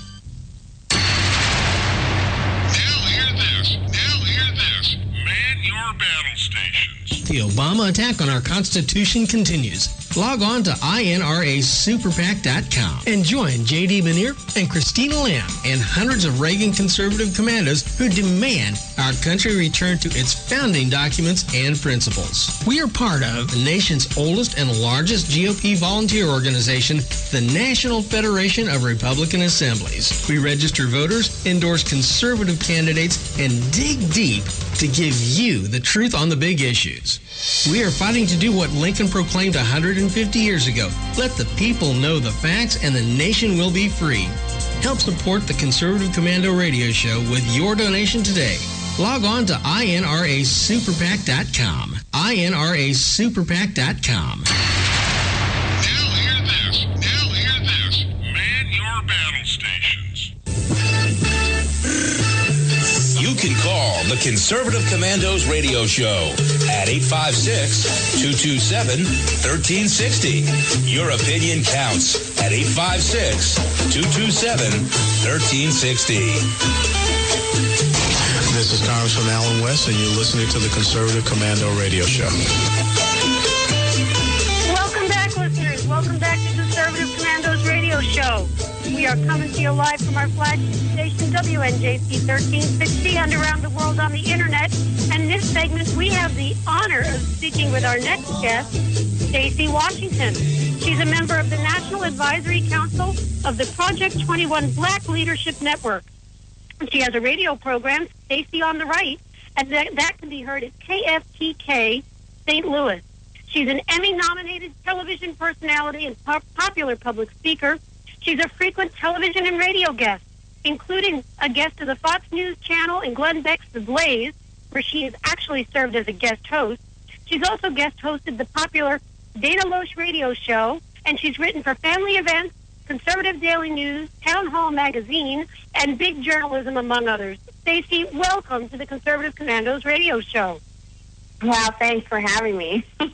Well, we're very excited to have you. And you're bringing to us a very, very important subject, the 60th anniversary of Brown versus Board of Education desegregation decision, and the fact that failing public schools are very much a crisis for black youth in America today. Talk to us about this very important issue. Well, one of the things that we were discussing surrounding the Brown v. Board of Education decision and 60th anniversary is how, on some measures, there are so many millions of blacks in the middle class, and the numbers for blacks in education, higher education, going to college, completing college, and going on to advanced degrees, those numbers are up. And so there is good news in the realm of education for blacks. But on the other hand, if you look at an enormous segment of the black population living in the inner cities, people who are socioeconomically disadvantaged, those individuals are being left behind by our current public education system. And another study just recently came out and talked about how America is resegregating, and a lot of the constraints and busing that were kind of artificially desegregating the population of Americans, those things are no longer in place. And they want to figure out a way to kind of force integration. What I think we should be focusing on educational achievement for these students. It doesn't matter who you're sitting next to in class. What matters is what you're being taught and whether or not you're absorbing that information and you're able to then use it and cognitively own it so that it's a part of what you have in your toolkit to be able to move forward and gain access to higher education. Well, isn't a lot of what holds children back in inner city situations, it's the security in the school, it's a breakdown of the family unit outside of the school grounds, and then all of that violence and what they're living outside being brought into the schools. And, of course, that holds education back no matter who's the teacher or no matter what the curriculum. I mean, that's something that we definitely have to address. And I think that's more the purview of the government of that local area, and certainly we need to encourage that. I think that's one of the factors. And then, of course, the next factor is making sure that the curriculum that is in that inner city environment is equal to or better than what might be available elsewhere. I mean, geographically, we see that there's more and more money being dumped into inner city schools where these security issues are, holding things back. And yet what's coming out of those schools is certainly not the production that we're looking for. We're funding more of a security force, but not the education itself. Can you talk to us about how we can better spend our money if we want these children to succeed? Well, so what you talked about it really touches my heart because I was recently finished serving my term as an elected school board member. And I was in an affluent district. We lived there at the time, and it was amazing to see the level of motivation and engagement of the parents and how that drove the rigor of the curriculum. So on the one hand, you have school districts where some of the money from that affluent school district doesn't go to the district where the children are located and the taxpayers are located. Some of it is siphoned off and sent to rural areas, and some of it's siphoned off and sent to the inner city. So the funding isn't the issue, because if it was, that affluent district would not be doing as well as the inner city since they spend more on per pupil expenditure. But you hit the nail on the head. The inner city school is spending an inordinate amount per pupil on security, and that goes back to the home environment. So how do you get students engaged? How do you engage the parents? How do you create that partnership of educator, student, and parent that is integral to having these high-performing school districts? Well, the thing that you can't do is refuse to have accountability from the parents and the students. You have to have parents held accountable and have them engaged, which means you have to find ways to draw them in for parent-teacher conferences, and you have to find ways to get them to come in and volunteer. I don't think that it's impossible. I think that some of the districts have quite honestly given up on attempting to engage these parents, and they see educational deficits as proof that these inner city kids don't have the raw material that's needed to be a proper student and to be educated well. And those are misconceptions. They're not true. What we have to do is re-engage parents, partner the parent with the educator, and stop making the discussion about race or about funding, because those two things have nothing to do with the rampant low achievement that we're seeing in inner city. Well, I'm an Irish American, and I come from I'm a product of a man who was an inner city child, and he was 9 credits away from a doctorate in education when he died. So there is absolutely no reason to believe that a child born in that inner city environment, no matter how badly the government or any other social group in that city is doing at trying to create an environment in which that child can learn, that child has what it takes the day he's born. And it's up to us to make sure that that child is in an environment where he can grow, he or she can grow, and not just reach for the stars, but become one and then light the way for others. I mean, these kids. So I think what we've got to start looking at is, yes, parents' involvement. How do we encourage that? But here's a question to you, Stacey. It's not all about whether the parents want to be there. You've got a social environment in the inner city where all this violence is occurring, where you've got single parents that are trying to make ends meet for their families, and they're working crazy hours, sometimes double shifts, sometimes 2 jobs. How can they get themselves into that school? Can we use technology to encourage this? Could we somehow allow the economics that we're sending into that industry to allow that parent to perhaps give a little bit more time to their kid and a little less time to making the money in the months meet? I mean, how is it that we can implement what we can do as a government to try to encourage the family structure to succeed despite what's going on? And I think, Stacey, if we were to strengthen the family, the rest of it would fall into place in these locations. What are your thoughts on that? Well, I mean, that's it exactly. The strengthening of the family has to be paramount. Government intervention doesn't work. The government is not able to parent children or to direct families on how to be better families, how to be better parents, how to be better spouses. If parents are working hard and trying to put food on the table, we can't try to entice them away from work to come into the school building. But there are ways to reach families by having schools open on the weekend, having some of the events that normally be held during the week, having those on the weekend.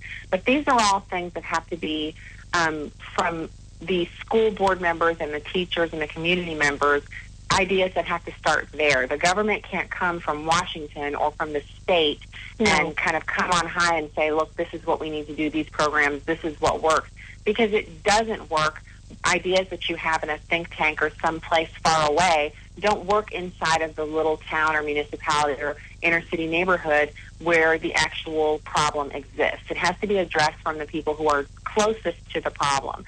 And then the other thing is all of this rampant discussion about race and how white people are oppressing black people and how blacks are innocent victims and are unable to impact their own destiny. That has to stop.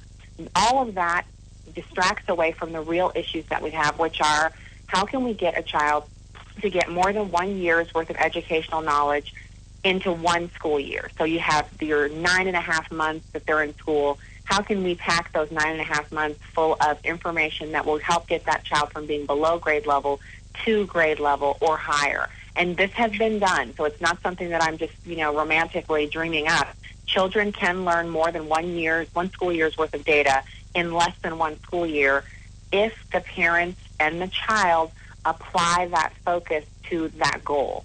So there are so many things that can be done. We've got to go to break right now. Will you hold on during the break for us? Sure, absolutely. Oh, I'm so glad, because we're certainly not done discussing this issue. Listeners, we are with Stacey Washington of the National Advisory Council of Project 21 Black Leadership Network. We are also coming to you live from the CCRS studios, WNJC 1360, our flagship station in Philadelphia and around the world on the Internet. While we're at the break, please check out our websites at ccrshow.com and conservativecommandosradioshow.com, and we'll be right back with you after the break. They say I'm crazy. I really don't care. That's my prerogative. They say I'm nasty, but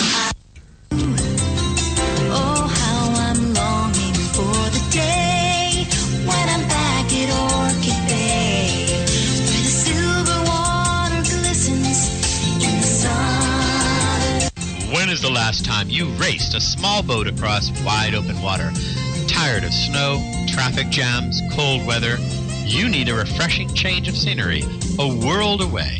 The Bahama Islands have vacation rental homes and apartments.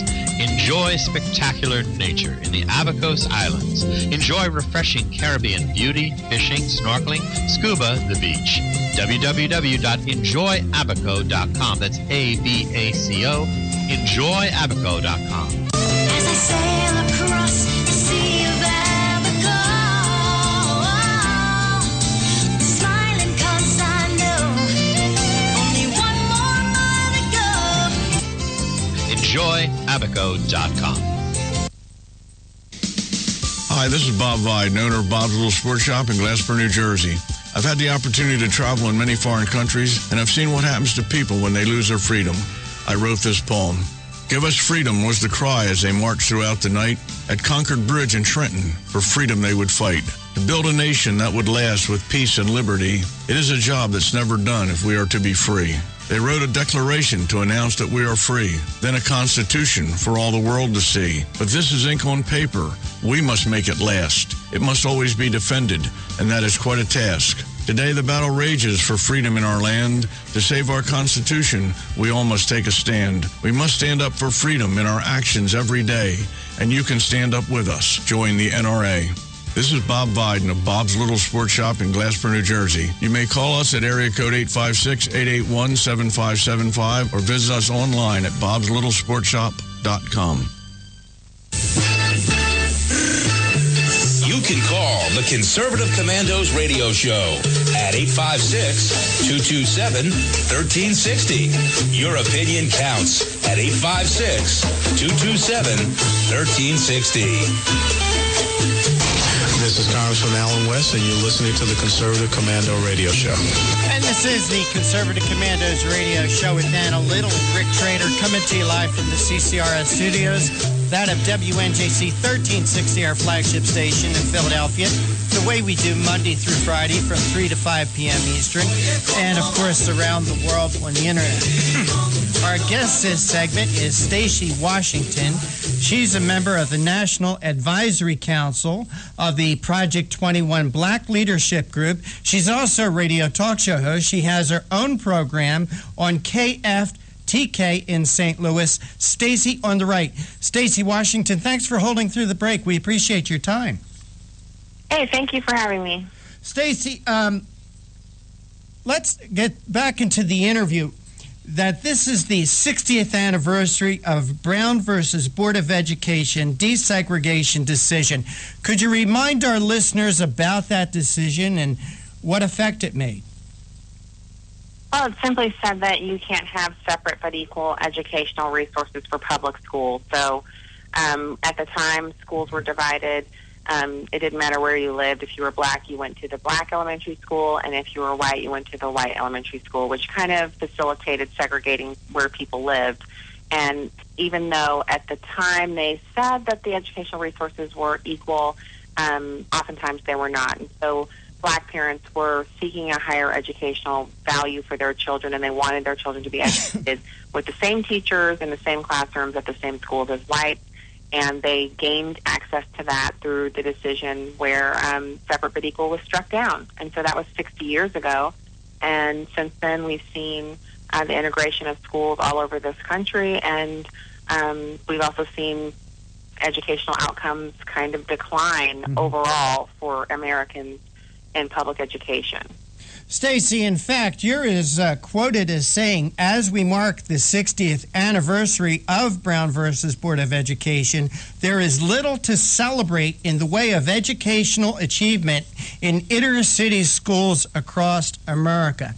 You know, Stacy, it seems like government's solution to this also has been throwing more and more money at a problem, and it appears that is not working. And tell you where I'm coming from.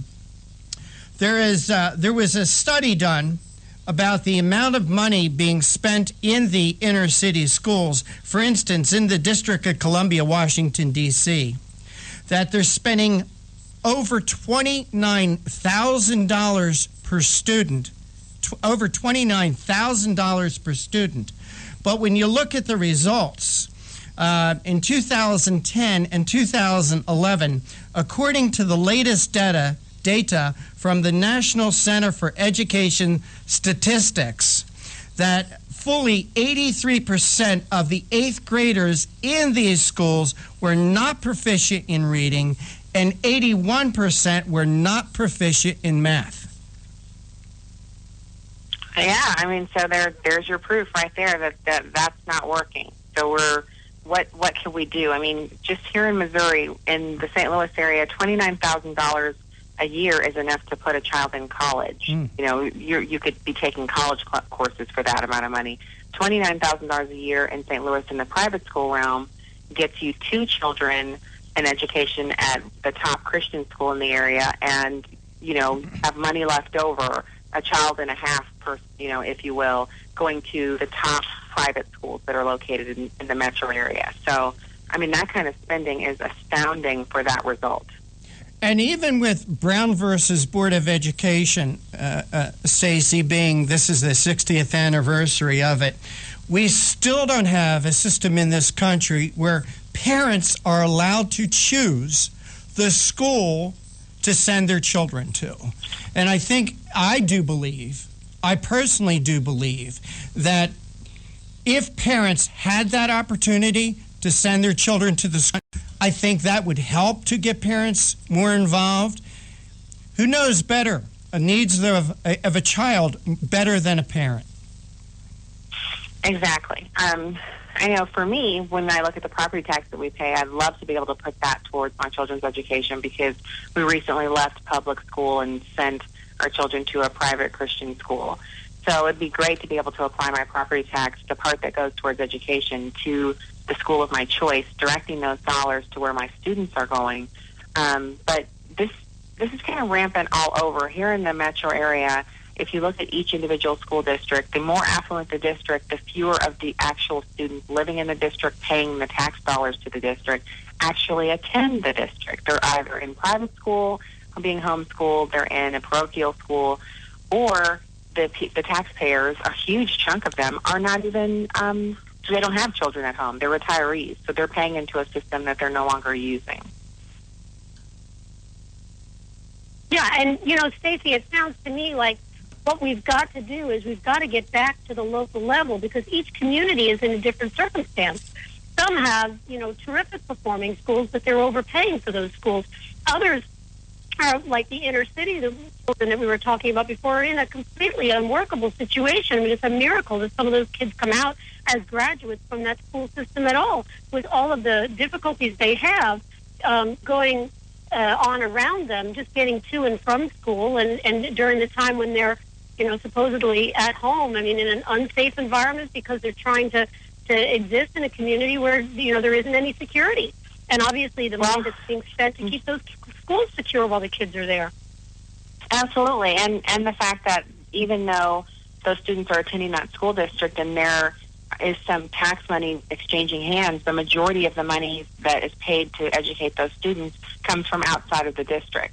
So there's no accountability. If you don't have any skin in the game, if you're not helping to fund the education that your children are receiving, you're not going to have any interest in it. And I think that's one of the main core reasons that you see parents so disengaged. I mean, obviously there are parents, you described the situation. Parents are working, you know, their fingers to the bone. They don't have extra time. They're not engaged.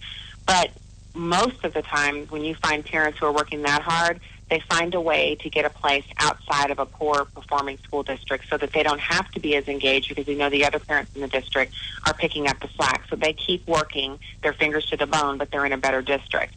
And I think we still, with technology in this day and age, I have meetings with folks from all over the country. We're able to call in. There are group chats. Technology is available for these parents to be involved. And I think it's certainly an issue for each local school board to take up as to what's necessary and what's available. But I don't see any reason why an informed and an interested parent can't participate in their child's education in this day and age with the technology we have available to us, and certainly at a time of day, either when they're at a break or at a lunch hour at work, or perhaps before they begin their day or after they end their day at work. I mean, there's got to be flexibility here for these parents. Yes. And I think flexibility, sure, but again, this is something that has to be worked out in the local area, the local school district working with parents. I agree, and I think what's going to happen people do walk into their school board meetings and bring up issues. I mean, perhaps that's not such a complex idea. Somebody else will come up with it if it's in that particular community. But you're right. It's got to be taken up at the school board level because each community is facing different issues.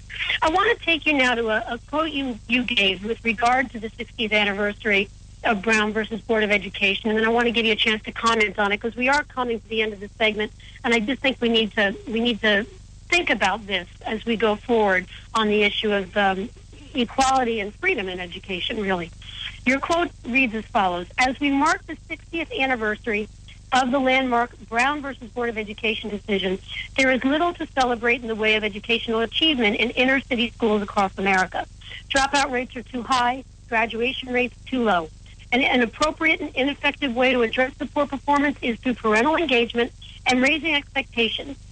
Many innovative educational formats have sprung up in response to academic malaise and are gaining in popularity as parents leave public education institutions and seek other options.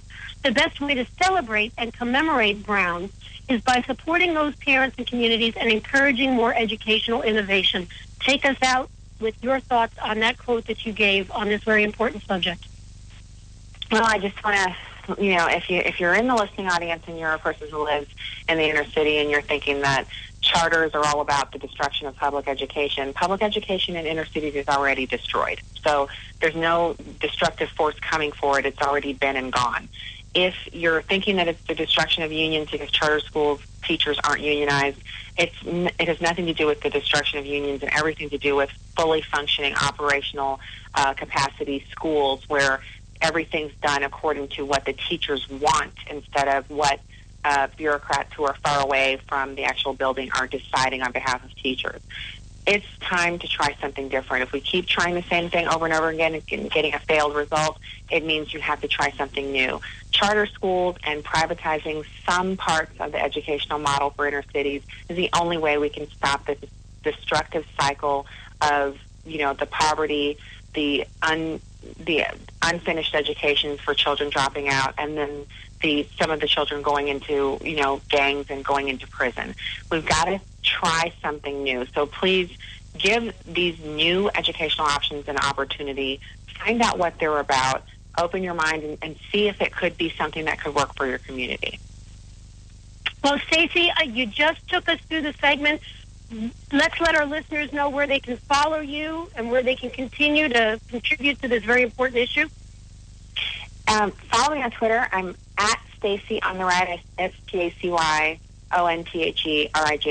and my website is StacyOnTheRight.com, and you can listen to me by live streaming by going to 971talk.com and hit the listen button. And every Saturday from 5 to 7 p.m. Central Time, I'm bringing the house down. Oh, well, that just sounds wonderful.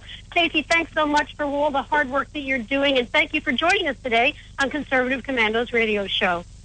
Thank you for having me. Hey, Stacey, I love the title of your show. Stacey on the Right is almost as much as I love the title of our show, Conservative Commandos. So take care, God bless, and thanks for joining us.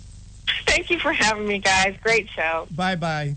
All right, Anna, and that does take us to the end. I want to thank our guest today, Marlo Lewis from the Competitive Enterprise Institute, Michael Chapman from CNSnews.com, and our most recent guest, Stacey Washington. I want to thank Mr. John Forsyth Jr. for working the boards, and, of course, you, Anna Little, for sitting in as my co-host today.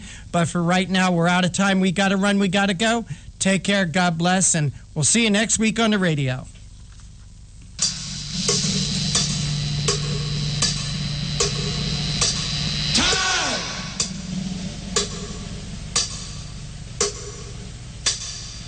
Thank you for listening to the Conservative Commandos Radio Show.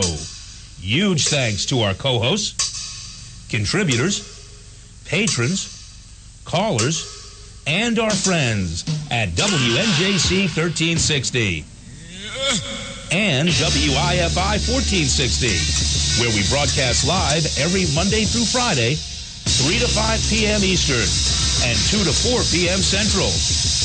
Look for us on the internet at www.ccrshow.com.